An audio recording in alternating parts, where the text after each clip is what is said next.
సంబంధించినటువంటి BRS party legal team కు ఉన్నటువంటి కన్వీనర్ గా ఉన్న సోమ భరత్ కి అదే విషయాన్ని ఈడీ అధికారులు చెప్పినట్లు ఆయన మీడియా బయటికి వచ్చి మీడియాతో మాట్లాడడం జరిగింది. అరెస్టు వారెంట్ ని జారీ చేసిన తర్వాతనే ఆ సమాచారం తెలుసుకున్నటువంటి మాజీ మంత్రి Harish Rao, party working president KTR, మరికొంతమంది మహిళా నేతలందరూ కూడా నివాసానికి చేరుకున్నారు. ఇప్పుడే అనుమతించారు. దాదాపు 20 నిమిషాలు అయింది వాళ్ళు చేరుకొని. 20 నిమిషాల వరకు కూడా అనుమతి ఇవ్వలేదు. వాళ్ళ కుటుంబ సభ్యులని చెప్పి సమాచారం పైకి ఈడీ అధికారులకు ఇవ్వడంతో అనుమతి ఎట్టకేలకు లభించింది. మరి లోపలికి హరీష్ రావుతో పాటు కేటీఆర్ లోపలికి వెళ్ళిర్రు. ఆ తర్వాత ఎప్పుడైతే అరెస్ట్ వారెంట్ జారీ చేశారో లోకల్ గా ఉన్నటువంటి పోలీసుల అసిస్టెంట్ ని ఈడీ అధికారులు అడిగారు. అడిగిన టైంలోనే లోకల్ గా ఉన్నటువంటి పోలీసులందరూ కూడా కవిత నివాసం చుట్టూ కూడా చేరుకోవడం జరిగింది. ఏసీపీ స్థాయి అధికారి మానిటరింగ్ చేస్తున్నారు. లోకల్ గా ఉన్నటువంటి పోలీసులు అందరూ కూడా ఇక్కడికి చేరుకోవడం జరిగింది. ఇందాక మనం చెప్పుకున్నట్లుగా ఎక్కడైతే ఆప్ కి సంబంధించినటువంటి ఎంపీగా ఉన్న సంజయ్ సింగ్ ను ఏ రకంగానైతే అరెస్ట్ చేసినారో అదే అంశం ఇక్కడ కూడా రిపీట్ అయిందని చెప్పాలి. ఆయనను కూడా ఉదయం సమయంలో సెర్చ్ పేరుతో సెర్చ్ వారెంట్ ని ఇష్యూ చేయడం జరిగింది. జాయింట్ డైరెక్టర్ సూపర్వైజింగ్ లోనే అక్కడ కూడా ఆయన ఇంట్లో సోదాలు జరిపిన తర్వాత లాస్ట్ కి 6 గంటల ప్రాంతంలోనే ఆయనని అరెస్ట్ వారెంట్ ని కూడా ఇష్యూ చేసినారు. సో అదే తరహాలోనే కవిత నివాసంలో అదే జరిగింది. ఉదయం వచ్చినటువంటి ఈడీ అధికారులు సర్చ్ వారెంట్ ని కోర్టు ఇచ్చినటువంటి సర్చ్ వారెంట్ ని ఆమె ముందు ఉంచిన తర్వాతనే సర్చ్ ని కంటిన్యూ చేసినట్టుగా కూడా తెలుస్తోంది. అప్పటికే ఉన్నటువంటి కవిత నివాసంలో ఎవరైతే ఉన్నారో వాళ్ళందరినీ కూడా వాళ్ళని లోపలే, బయట వారిని బయటే కట్టడి చేసి పూర్తి స్థాయిలో ఫోన్స్ అన్నింటినీ కూడా డిపాజిట్ చేసుకున్న తర్వాతనే ఈ రకంగా సర్చ్ ఆపరేషన్ అంతా కూడా కంప్లీట్ చేసినట్టుగా కూడా తెలుస్తోంది. ఏ క్షణమైనా కవితను బయటకి ఈడీ అధికారులు తీసుకొచ్చే అవకాశం కనిపిస్తోంది. ఎప్పుడైతే ఈడీ అధికారులతో పాటు మహిళా ఈడీ అధికారులను కూడా తీసుకువచ్చినప్పుడే ఇక్కడ ఉన్నటువంటి లీగల్ టీం కూడా ఒక సందేహం వ్యక్తం చేసింది.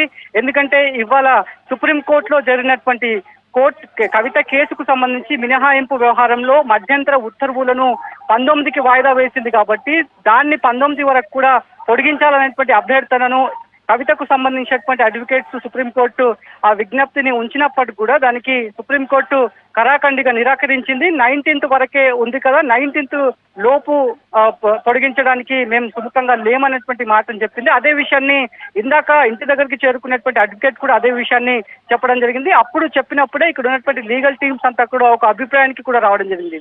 ఇప్పటికే సుప్రీంకోర్టు కూడా మినహాయింపు ఇవ్వలేదు కాబట్టి ఏ క్షణమైనా కఠిన చర్యలు అంటే కర్ఫ్యూ మెజర్స్ తన పైన తీసుకోవచ్చు, ఏ క్షణమైనా ఫ్రేమ్ చేసి ఆమెను అరెస్ట్ చూపించవచ్చు అనేటువంటి విషయాలను అయితే కొంతమంది లీగల్ ఎక్స్పర్ట్స్ అంతా కూడా మాట్లాడుతున్నారు. వాళ్ళు మాట్లాడుకున్న దాని ప్రకారమే ప్రస్తుతానికైతే ఇక్కడ సిచ్యువేషన్ అంతా కూడా మనకి కనిపిస్తుందని చెప్పాలి. ఎప్పుడైతే ఆమెకి అరెస్ట్ వారెంట్ ఇష్యూ తారీఖు రానుండగా ఇవాళ వచ్చి అరెస్ట్ చేస్తా ఉన్నారు. ఎంత దారుణం అంటే తప్పు కదా అని మా అడ్వకేట్లు కానీ అడగబోయే ప్రయత్నం చేస్తే మాకు తెలియదు, మీరు ఢిల్లీకి వచ్చి చూసుకోండి ఏం చేయాలన్న అన్న మాట మాట్లాడుతున్నారు. అంటే కానిస్టేబుల్ కదా మన ఇంటికి వచ్చి మా ఎస్ఐ సాబ్ రమ్మంటున్నాడు, ఆ పోలీస్ స్టేషన్కి వచ్చి మాట్లాడలేదని ఉంటే అన్న పద్ధతిలో ఇవాళ తీసుకుపోతా ఉన్నారు. చాలా అక్రమంగా అరెస్ట్ తీసుకుపోతున్నారు. ఇది పూర్తిగా రాజ్యాంగ వ్యతిరేకం, చట్టానికి వ్యతిరేకం. ఇవాళ కేవలం రాజకీయంగా కేసీఆర్ని టీఆర్ఎస్ పార్టీని మరి వాళ్ళ బలి చేయడానికి నరేంద్ర మోడీ గారు పూనుకున్నట్టు కనిపిస్తా ఉన్నారు. అదే చెప్తున్నాను కదా, పార్లమెంట్ ఎన్నికల్లో మరి టీఆర్ఎస్ పార్టీ నాయకులు భయభ్రాంతులు చేయడానికో కేసీఆర్ గారిని కూడా భయపెట్టడానికో ఏదో ఒక విఫల ప్రయత్నం చేస్తూ ఉన్నారు. ఎట్టి పరిస్థితుల్లో టీఆర్ఎస్ పార్టీ కార్యకర్తలు కానీ నాయకులు కానీ కేసీఆర్ కానీ ఇటువంటి పిట్ట బెదిరింపులకు బెదిరే ప్రసక్తి లేదు. తప్పకుండా రాజకీయంగా ప్రజాక్షేత్రంలో అట్లనే చట్టపరంగా కోర్టుల్లో కూడా ఎదుర్కొంటాం. ఎట్టి పరిస్థితుల్లో కవిత గారికి మొత్తం పార్టీ అండగా ఉంటుంది, తెలంగాణ సమాజం అండగా ఉంటుంది.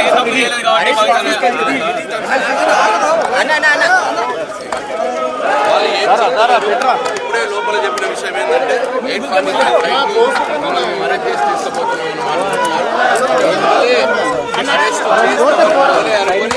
8:45 కవిత గారి ఫ్లైట్ టికెట్ కూడా బుక్ చేసి వాళ్ళు పొద్దున వచ్చినారు. ఎంత కుట్రపూరితంగా చేస్తారు.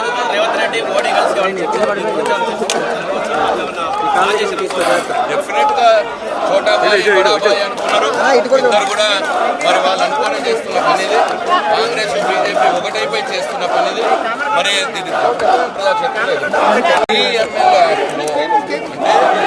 మనీ లాండరింగ్ యాక్ట్లో ప్రీ అరెస్ట్ ఒక ఆడామని అరెస్ట్ చేయకూడదనే కేసు ఇవాళ సుప్రీంకోర్టులో పెండింగ్ లో ఉన్నది. 19వ తారీఖు ఆ కేసు వస్తున్నది. 19వ తారీఖు ఆ కేసు వస్తున్న సందర్భంలో కూడా సుప్రీంకోర్టులో ఈడీ అండర్టేకింగ్ ఇచ్చిన సందర్భంలో కూడా ఇవాళ అక్రమంగా వచ్చి వీళ్ళు అరెస్ట్ చేస్తా ఉన్నారు. మరి అరెస్ట్ చేస్తున్నారా, బలవంతంగా తీసుకుపోతున్నారా, అసలు ఏమీ అర్థం కాని పరిస్థితి.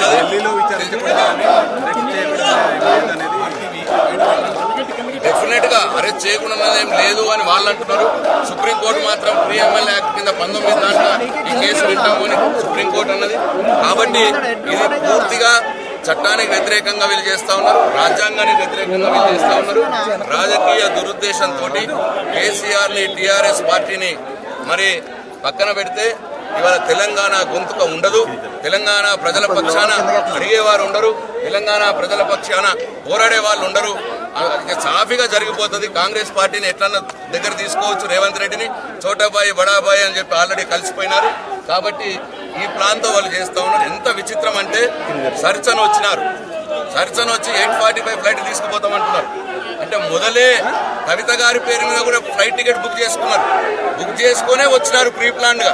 అంటే ఇదంతా కూడా రాజకీయ ప్రేరేపితంగా జరుగుతున్నటువంటి చర్య. దీంట్లో ఏమీ లేదు. సర్చన్ వచ్చినారు, మరి ఏం బయటపడ్డాయో చెప్తలేరు, ఊరికే కావలసుకునే తీసుకుపోతామని చెప్పి చెప్తా ఉన్నారు. కాబట్టి డెఫినెట్ గా దీని వ్యతిరేకంగా దీన్ని పూర్తిగా ఖండిస్తా ఉన్నది టీఆర్ఎస్ పార్టీ, బీఆర్ఎస్ పార్టీ.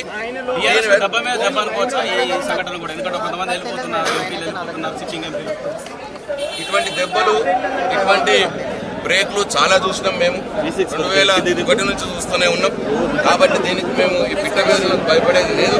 తప్పకుండా బీఆర్ఎస్ పార్టీగా డెఫినెట్ గా పోరాడతాం. అట్లనే కవిత గారిలా ఆమె పర్సనల్ గా, ఆమె వ్యక్తిగతంగా చట్టంలో, కోర్టులో కూడా పోరాడతాం. డెఫినెట్ గా ఆమె అండగా ఉంటాం అందరం కూడా. ఎట్టి పరిస్థితుల్లో ఇవాళ ఈ బీజేపీ కేంద్ర ప్రభుత్వం, ఈ ముఖ్యమంత్రి రేవంత్ రెడ్డి గారు ఇద్దరూ కలిపి చేస్తున్న కుట్రని ప్రజల మధ్యలో పెడతాం, ప్రజాక్షేత్రంలో పోరాడతాం, అందరికి అర్థమయ్యేటట్టు చెప్తాం. డెఫినెట్ గా ఈ ప్రజాక్షేత్రంలో పోరాడతాం అని చెప్పి ఈ సమయంలో కవిత అరెస్ట్ బీఆర్ఎస్ పార్టీకి ఎఫెక్ట్ కాదా? ఎఫెక్ట్ కావాలనే వాళ్ళు అరెస్ట్ చేస్తా ఉన్నారు, కానీ ఎఫెక్ట్ కాదు అని మేము చెప్తా ఉన్నాం. డెఫినెట్ గా ఈ కుట్రని మేము బయట పెడతాం. ఇవాళ కేంద్ర ప్రభుత్వం, రాష్ట్ర ప్రభుత్వం, నరేంద్ర మోడీ, రేవంత్ రెడ్డి ఇద్దరూ కలిసి వాళ్ళు మాట్లాడుకొని ఇవాళ కేసీఆర్ గారి బిడ్డ కవితని ఈ రకంగా రాజ్యాంగ విరుద్ధంగా, చట్టానికి విరుద్ధంగా ఇవాళ అరెస్ట్ చేసి తీసుకుపోయే కార్యక్రమానికి పూనుకుంటున్నారు. తప్పకుండా ఈ కుట్రని ప్రజల మధ్యలో పెడతాం, చర్చ పెడతాం, ప్రజల మద్దతు కూడా కడతాం. వీళ్ళకి తగిన బుద్ధి అసలు ఈడీ అనేటువంటి స్వతంత్ర సంస్థ ఆ విచారణకు సహకరించినప్పుడు వాళ్ళు ఏ విధంగా ముందుకు వెళ్లాలో ఆ విధంగా వెళ్లేటువంటి అవకాశం ఉంటుంది. దానికి బీజేపీకి ఏ విధమైన సంబంధం లేదనేటువంటి మాటలు వాళ్ళు చెప్తా ఉన్నారు. సరే, చూస్తా ఉన్నారు ప్రజలంతా, దేశ ప్రజలంతా చూస్తా ఉన్నారు. ఈడీ స్వతంత్ర సంస్థ, మరి అది ఏ సంస్థనో చూస్తా ఉన్నారు.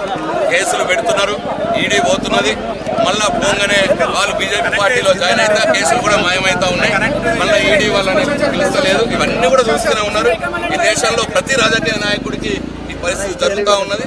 మొత్తం ఈడీని, ఇన్కమ్ ట్యాక్స్ ని వీళ్ళని అడ్డం పెట్టుకొని మొత్తం కూడా ఈ భారతదేశాన్ని ఏకఛత్రాధిపత్యంలో రాజ్యమేళాలన్న ప్రయత్నం వాళ్ళు చేస్తూ ఉన్నారు. మంచిది కాదు ఇది. ధర్మం ధర్మమే, పైన భగవంతుడు అంటే వాడు ఉన్నాడు. ఈ అన్యాయాల్ని తప్పకుండా ప్రజాక్షేత్రంలో ఎదుర్కొంటారు. ప్రశాంత్ సార్, ఇందులో కవిత ప్రమేయం లేకుండానే కుట్రపూరితంగా చేస్తున్నారు వాళ్ళు కేసులు పెట్టారు. ఆ కేసుల గురించి కవిత గారు సుప్రీంకోర్టులో కేసు వేశారు. సుప్రీంకోర్టు కవర్ ఇచ్చింది. ప్రీ ఎమ్మెల్యే యాక్ట్ కింద అరెస్ట్ చేయడానికి 19వ తారీఖు నాడు ఇది మళ్ళీ మేము నిర్ణయం చెప్తామని 19వ తారీఖు దాకా వాయిదా వేసింది. ఇదంతా చట్ట ప్రకారంగా జరుగుతున్నది. ఇదంతా ఒకవైపు ఇలా ఉండగా ఆ చట్టాన్ని తుంగలో తొక్కి సుప్రీంకోర్టు ఏదైతే వాయిదా వేసిందో ఆ విషయాన్ని తుంగలో తొక్కి సుప్రీంకోర్టు ఏదైతే 19వ తారీఖు దాకా టైం ఇచ్చిందో ఆ విషయాన్ని కూడా తుంగలో తొక్కి మొత్తం రాజ్యాంగ వ్యతిరేకంగా ఈ రకంగా ఒక కుట్రపూరితమైన చర్య ఈ కేంద్ర ప్రభుత్వం బీజేపీ ప్రభుత్వం నరేంద్ర మోడీ గారు చేస్తున్నారని మేము భావిస్తా ఉన్నాం. దీన్ని తప్పకుండా ప్రజల మధ్యలో చర్చ పెడతాం. ప్రజాక్షేత్రంలో ఈ కుట్రను మేము తెలియజెప్పుతాం. ఇటు ఈ రాష్ట్రంలో ముఖ్యమంత్రి రేవంత్ రెడ్డి గారు, అక్కడ నరేంద్ర మోడీ గారు ఇద్దరూ కలిసి కేసీఆర్ గారి మీద పన్నుతున్న కుట్ర ఇదని మేము భావిస్తా ఉన్నాం. తప్పకుండా ప్రజాక్షేత్రంలో పోరాడతాం. కవిత గారికి టీఆర్ఎస్ పార్టీ, తెలంగాణ సమాజం అండగా ఉంటుంది అని చెప్పి ఈ కుట్రను బహిర్గతం కూడా చేస్తామని చెప్పి ఢిల్లీకి వెళ్ళబోతున్నారో ఢిల్లీకి అరెస్ట్ చేసి తీసుకొని ఇంకా ఏం జరుగుతుందో తెలియదు. లోపల ఉన్నారు. అంటే మీరు ఫ్లైట్ బుక్ చేసుకొని వచ్చారట, టికెట్ బుక్ చేసుకుని వాళ్ళు చెప్పిన మాట, వాళ్ళు మనం 8:45కి వెళ్తా ఉన్నాము, మిమ్మల్ని అరెస్ట్ చేస్తున్నాం అన్న మాట చెప్పినారు అని చెప్పి మాకు మెసేజ్ వచ్చింది బయటకి. దాని విషయంలో నేను మాట్లాడుతున్నాను. అంటే మొదలే అరెస్ట్ చేసి తీసుకుపోవాలి అని 8:45కి ఫ్లైట్లో ఆల్రెడీ కవిత గారి పేరు మీద టికెట్ తీసుకునే వాళ్ళు హైదరాబాద్కి వచ్చినారు. వాళ్ళు అంటే ఎంత ప్రీ ప్లాన్గా వచ్చినారో ప్రజలు గమనించాలి. దయచేసి ఈ సందర్భాల ఆడబిడ్డ అనేటువంటి అంటే ఇంత మట్టుకు ఈ భారతదేశ చరిత్రలో ప్రీ ఎమ్మెల్యే యాక్ట్ కింద ఒక ఆడబిడ్డను అరెస్ట్ చేసిన సందర్భం లేదు. ఇప్పటి మట్టుకు ఆడవాళ్ళని అరెస్ట్ చేయలేదు. ఈడీ ఫస్ట్ టైంగా ఇవాళ కవితని ఇట్లా పూర్తంగా మరి అన్యాయంగా అరెస్ట్ చేసే ప్రయత్నం చేస్తూ ఉన్నారు. దీన్ని తీవ్రంగా ఖండిస్తాం.